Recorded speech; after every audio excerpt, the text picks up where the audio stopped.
आमचे मिलिंद भाऊ म्हणजे एक वेगळा स्फुल्लिंग आहे. पुणेकरांच्या भाग्यातला तो स्फुल्लिंग आहे, लक्षात ठेवा.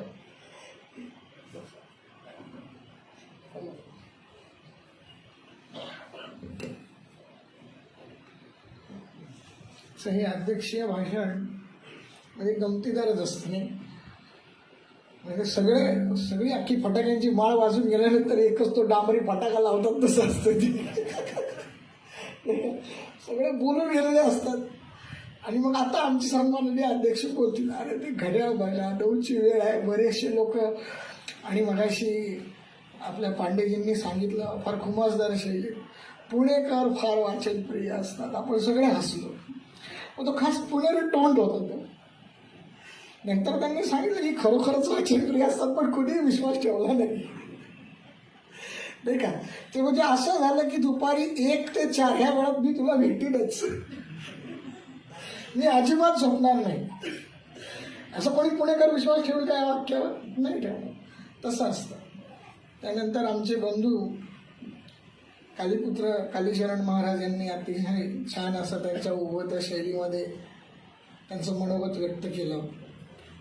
सगळ्यात प्रथम आपल्या सर्वांचा एक विशेष असं हार्दिक आभार की आपण सगळे विशेष म्हणजे 2दा विशेष म्हणलं, लक्षात ठेवा. पुणेकर वगैरे फार बिझी असता हो तुम्ही लोक.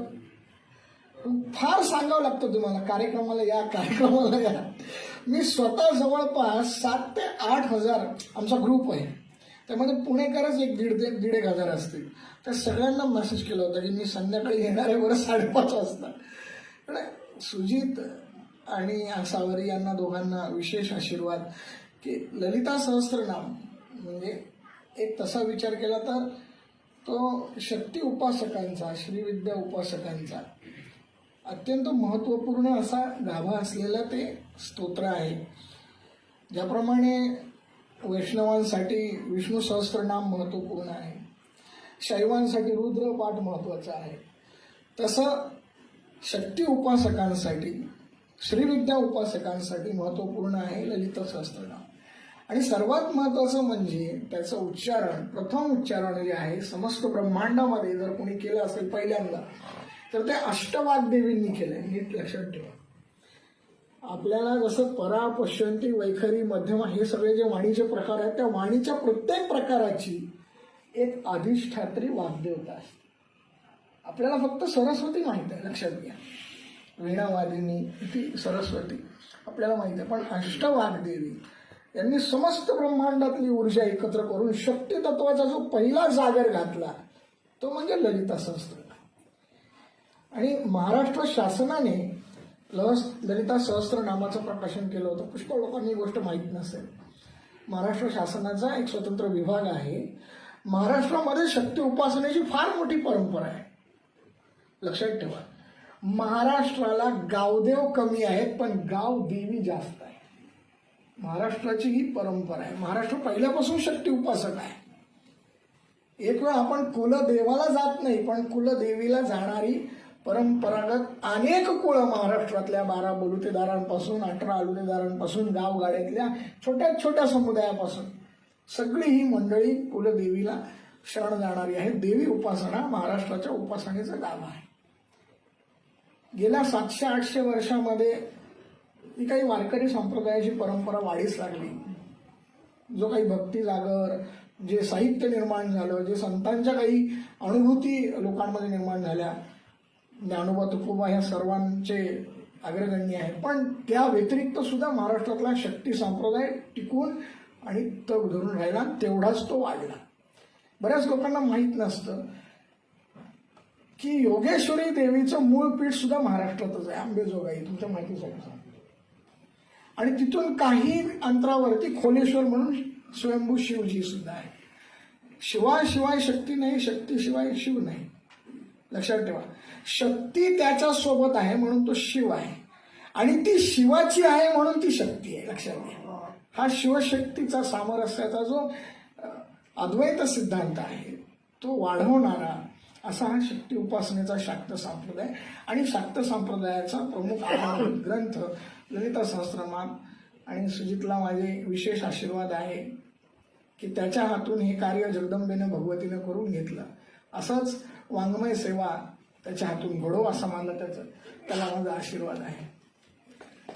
सर्वात महत्वाचं काय आहे की त्याने स्वतःबद्दल सांगितलं की तो एक निखळ कम्युनिस्ट विचारसरणीचा माणूस. आता कम्युनिझम म्हणजे काय हे मी तुम्हाला सांगायची गरज आहे का? वेगळं नाही. आपण पुणेकर जरा विशेषच हुशार आहात, आपल्याला सगळे इझम माहीत आहे. तर त्यातला हा कम्युनिझम, आणि त्यातून तो पुन्हा ज्ञानमार्गी झाला आणि ज्ञानमार्गाचा शक्ती उपासक होऊन भगवतीच्या चरणी स्थिरावला. हा सुद्धा भगवतीने घडवून आणलेला चालता बोलता चमत्कार आहे, लक्षात ठेवा. शास्त्रामध्ये चमत्कार कशाला म्हणतात? ज्याचा कार्यकारण भाव बुद्धीला कळत नाही. व्यवस्थित आहे का? ज्याचा कार्यकारण भाव कळत नाही पण प्रभाव दिसून येतो, अशा घटनेला चमत्कार असं म्हटलं जातं. चमत्काराची व्याख्या अशी: 5 लाख देतो, चमत्कार दाखवा म्हणणाऱ्यांना जर इकडे आणा माझ्याकडे. आमच्याकडे कायमच चमत्कार होत असतं. सगळ्यात मोठा चमत्कार म्हणजे एखाद्या नास्तिकाला आस्तिक बनवून त्याला पूर्णपणे त्या मार्गावर स्थिर करणे. आणि हा चमत्कार भगवतीने घडवला. आणि आमचा सुजित हा आज ललिता सहस्त्र नावाच्या 4 खंडांचं त्याचं प्रकाशन होतं. याच्यासारखी आनंदाची बातमी, आनंदाचा क्षण नाही. आणि त्याने आणि माझे आमचे वेगळेच ऋणानुबंध आहेत, आमचं एक वेगळंच प्रेम आहे. पण तुमच्या माहितीसाठी सांगतो, पुणेकर कसे हुशार असतात बघा. आपल्या मुंबईचे किंवा कोल्हापूरचे किंवा सातारचे कुठलेही, सांगलीचे, संभाजीनगरची माणसं असतात. महाराजांनी सांगितलं, एक प्रश्न विचारला, श्रीमंत कोण आहे? कोणीच हात वर केली. आमच्या मुंबईकर असते 5-25 हात वर आले असते. पण पुणेकरांना नुसतं असं हलवलं ना तर लाखाची बंडलं पडतील, तुम्हाला सांगते. पण बनेपणा इतका अंगी डबलेला आहे, मुरलेला आहे. जसं त्या लोणच्याच्या बरणीत तेल मुरून जातं आंब्यात, तसं तो बनेल. पण आपण हात वर केला, कोणी इन्कम टॅक्स वाला आहे का? आम्हाला काही फरक पडणार आहे बा महाराज मंडळीला, आम्ही हात वर करून टाकलं, संपलं का? श्रीमंतीची व्याख्या काय आहे परमार्थामध्ये सांगितलेली आहे. ज्याच्याकडे वैराग्य आहे, ज्ञान आहे, तितिक्षा आहे, मुमुक्षुत्व आहे, वीरता आहे आणि धीरता आहे, तो श्रीमंत आहे. श्रीमती इति श्रीमंतेन, होय मी श्रीमंत आहे. कळलं का? समजलं का तुम्हाला? ह्या 6 गुणांनी मी श्रीमंत आहे, म्हणून मी हात वर केला. अरे तुम्ही सुद्धा श्रीमंत आहात. जी पैशाने मोजली जाते ती श्रीमंती नाही, तो धनिकपणा असतो. आणि त्यांनी एकच प्रश्न विचारला, तुम्ही श्रीमंत आहात का? काही लोकांच्या डोक्यावर गेलं, काही लोकांना वाटलं इन्कम टॅक्सवाला असेल, व कशाला हात वर करा. अरे आपण श्रीमंतच आहोत. आणि आपल्या महाराष्ट्राला तर हजारो वर्षाच्या गुलामगिरीला ललकावरून हिंदवी स्वराज्याचा सूर्य उदय ज्याच्या पावन पदस्पर्शाने झाला, त्या छत्रपती शिवाजी महाराजांची परंपरा आहे, ज्याला आज सुद्धा श्रीमान योगी म्हटलं जातं. लक्षात ठेवा. कुठल्या राजाला म्हटलं नाही जात. चक्रवर्ती सम्राट अनेक आहे. जर हिंदुस्थानची परंपरा पाहिली तर हर्षवर्धनापासून ते सम्राट अशोकापर्यंत, बिंबिसारापासून ते समुद्रगुप्तापर्यंत शेकडो सम्राटांची, विक्रमादित्यापासून तर ओळख लागलेली आहे शालिवाहनापर्यंत, सगळे चक्रवर्ती सम्राट. पण श्रीमान योगी एकालाही म्हटलं जात नाही. फक्त आणि फक्त शिवनेरीवर जन्माला आलेल्या माझ्या राजाला, शिवबाला म्हटलं जातं. लक्षात ठेवा, कारण त्याचं कारण आहे, हे 6 गुण त्यांच्याकडे होते म्हणून ते श्रीमंत. आणि आपण आज काय केलेलं आहे, या 200 वर्षाच्या गुलामगिरीमध्ये, मानसिकतेमध्ये हा जगण्याचा मूळ मंत्र विसरलो, जो महाराष्ट्राला जिजाऊने दिला. कुठला जगण्याचा मूळ मंत्र? शिवाजी आणि संभाजी. आणि आज जी देशाची अवस्था आहे याला आपण जबाबदार आहोत, महाराष्ट्र जबाबदार आहे. तुम्ही म्हणा कशी काय? हो, महाराष्ट्र, हरामखोर महाराष्ट्र, नालायक महाराष्ट्र, बदतमीज महाराष्ट्र. अरे माझ्या दैवताला जर छिन्नी हातोडा लावाल तर तुमचा कोथळा बाहेर काढल्याशिवाय या रिंगणातून तुम्हाला बाहेर पडून देणार नाही. हा सांगणाऱ्या छत्रपतींचा महाराष्ट्र गांजा टोपी घालून कसं काय फिरायला लागला? सगळं मोठं कोड आहे मला हे. तुम्ही क्षत्रिय आहात. बाजीराव पेशवा असू द्या किंवा शिवा काशीद असू द्या, ज्याने गाय म्हणजे नीट ऐका, गौ, गंगा, गीता, गुरु आणि गायत्री याच्या सन्मानार्थ शीर उतरवण्यासाठी शस्त्र हातात घेतला तो सगळा क्षत्रिय आहे, तो मराठाच आहे. जातीतच जन्माला आलं पाहिजे असं काही नाही, लक्षात ठेवा. एकदा पाय रोवून उभा राहिला, मेला पण हटला नाही, मरा मगर हटा नाही, तो मराठा. लक्षात घ्या. बाजीरावांची परंपरा आहे आपल्याला, शिवा काशिदाची परंपरा आहे आपल्याला, नाही का. आणि आपण असे कसे काय निवड झालो 200 वर्षात, कसे काय झालो? केवळ महिलांशी गैरवर्तन केलं म्हणून गोळ्या घालणारे चाफेकर बंधू आपले आदर्श आहेत. चरख्यावर गाणी म्हणत राम रहीम एक म्हणणारा महात्मा आमचा आदर्श नाही, तो दुरात्माच आहे. आम्ही त्याला मानत नाही, आम्ही मानणारही नाही. कारण धर्मासाठी कसं जगावं याचं उदाहरण जर शिवाजी आहे, तर धर्मरक्षणासाठी कसं मरावं याचं उदाहरण संभाजी आहे. आणि ही आमची परंपरा आहे. आणि ही कशामुळे आहे तुमच्या माहितीसाठी सांगतो. राजांच्या देहाचे तुकडे तुकडे झाले, राजांच्या देहाचे तुकडे तुकडे झाले, पण गळ्यातली 64 कवड्यांची माळ दुभंगून दिली नाही. ही शक्ती उपासनेची परंपरा आहे, ही बळाची परंपरा आहे. 32 दाताचा बोकड मारल्यानंतर मोठ्या सन्मानाने अष्टभुजा भगवती भवानी स्थापन करणाऱ्या शिवरायाचा हा महाराष्ट्र आहे. आणि आज सुद्धा गोहत्या होत नाही, राजरोसपणे होते. गोहत्या बंदी का होत नाही याचा प्रश्न तुमच्या मनाला पडतो का? कितीतरी गोरक्षकांनी आपल्या प्राणाची आहुती दिलेली आहे. आता काही दिवसांपूर्वी सुद्धा मुंबईत काय व्हिडिओ बघितलं लोकांनी चवीने, का तुमचं रक्त पेटत नाही? तोही कोणाच्या तरी पोटचा गोळा आहे, तोही कोणाचा तरी भाऊ आहे, त्यालाही परिवार आहे. गायीच्या रक्षणासाठी, ज्याला इंग्रजीमध्ये ब्रुटल मर्डर म्हणतात, शब्द लक्षात ठेवा, सुशिक्षित पुणेकर, ब्रुटल मर्डर. एक हात तोडून बाजूला पडलेल्या रस्त्यावरती आणि डोक्यामध्ये खटाखट त्या चॉपरचे घाव घातले जातात आणि तो मुलगा विवळत पडतो, बाजूने पब्लिक निघून जाते. हा षंड समुदाय, हा हिंदूंच्या दुरावस्थेचं कारण आहे.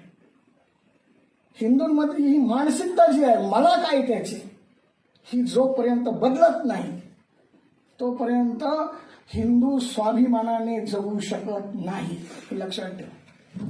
ही मानसिकता बदलली पाहिजे. आणि ही मानसिकता बदलवण्यासाठी आपल्याला हा 2 महापुरुषांचा मंत्र लक्षात ठेवा, शिवाजी आणि संभाजी. बेहलोल खान जिता परत कसा गेला, हे एकाच शब्दावर महाराजांनी असे कडक ताशेरे ओढले की प्रतापरावांना नेसरीमध्ये 7च घोडे घेऊन दौडावं लागले. ही आपली परंपरा आहे. शत्रू हातास लागतात जिता सोडू नये. कळलं का मला काय म्हणायचं? शत्रू हातास लागतात जिता सोडू नये, हे पक्क लक्षात ठेवा. मग तो एकटा असो किंवा शेकड्यात असो, गाठून गर्दीस मेळ व्हावा, ही महाराजांची शिकवण आहे आपल्याला. आणि यासाठी आपलं संघटन होणं फार गरजेचं आहे. 200 वर्षापासून एक पद्धतशीर टॉनिक तुम्हाला पाजलं जातं. कळलं का? एखादा माणूस आजारी असतो, त्याला सलाईन लावतात, आयव्ही. त्याला विचारायला माहीतच नसतं माझ्या शरीरात काय चाललंय. तो विचारू शकत नाही डॉक्टरला, कसलं इंजेक्शन टोचलं मला, त्याचा अधिकारही नसतो. हे काय टोचलंय? तसं आपल्या हिंदू समाजाला अशी काही रसायनं दिलेली आहेत. त्यातलं एक सगळ्यात महत्वाचं आणि अत्यंत घातक रसायन म्हणजे सर्व धर्म समभाव. जगाच्या पाठीवर कुठेही अस्तित्वात नसलेली गोष्ट तुम्हाला आम्हाला बाळगुट्टी करून पाजली, पण आपल्या लक्षात सुद्धा आली नाही. सर्व धर्म समभाव. जेवून गेला अख्खा गाव, जन्माला आला त्याचं नाव सर्व धर्म समभाव. कळलं का? जेवून गेला दुसरा शब्द वापरत नाही मी, तुम्ही बुद्धीने काढा शोधून. जेवून गेला अख्खा गाव, जो जन्माला आला त्याचं नाव सर्व धर्म समभाव. हे कशाला पाहिजे तुम्हाला? दुसरं आणखीन एक घातक रसायन, सहिष्णुतावाद. कुठेही अस्तित्वात नसलेला हा शब्दप्रयोग. आणि तिसरं आणखीन घातक, सेक्युलरिझम. सगळ्यात घातक.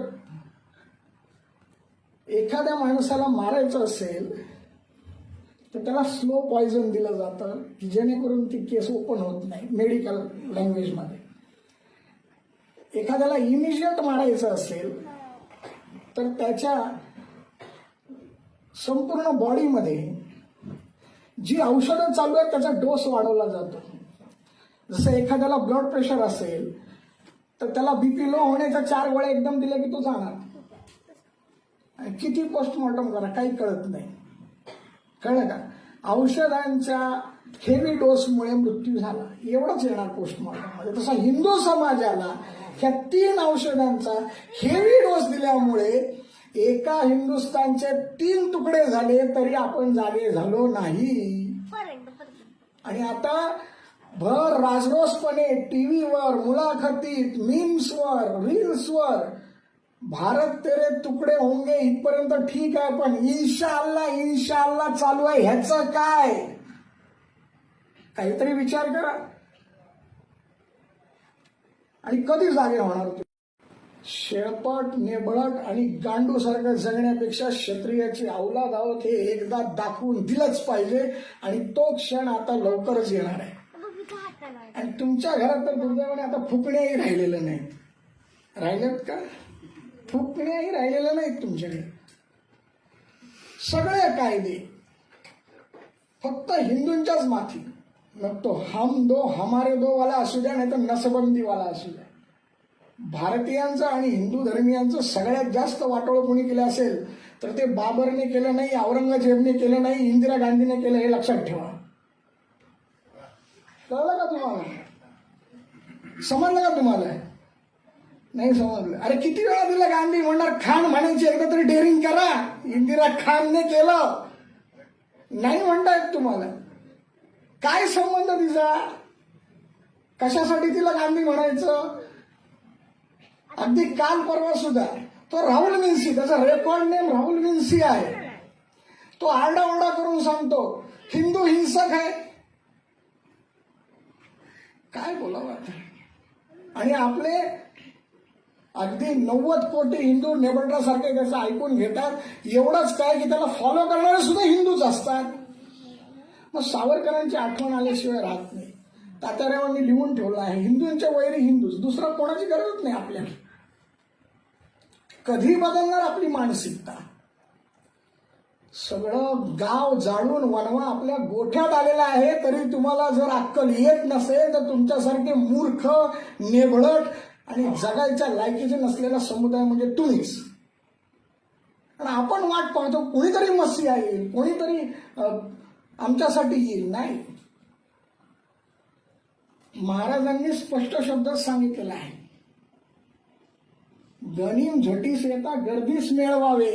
अरे त्या अवतार पुरुषाचं ऐकत नाही मग कुणाचं ऐकणार तुम्ही? त्या नेबळट चरका चरणाऱ्याचं काय संबंध?